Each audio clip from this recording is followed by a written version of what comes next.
Shedon pemerintah resmi mengumumkan kenaikan bahan bakar minyak atau BBM pada Sabtu 3 September 2022.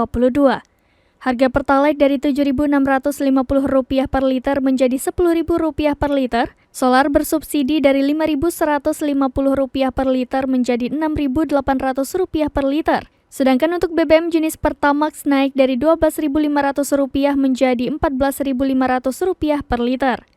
Menanggapi hal ini, Presiden Partai Buruh Said Iqbal menyatakan sikap.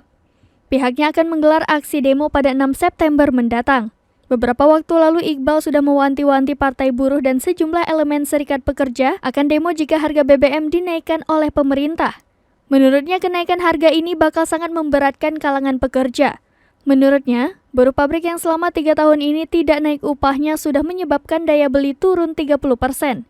Ditambah BBM naik, daya beli para buruh bisa turun hingga 50%.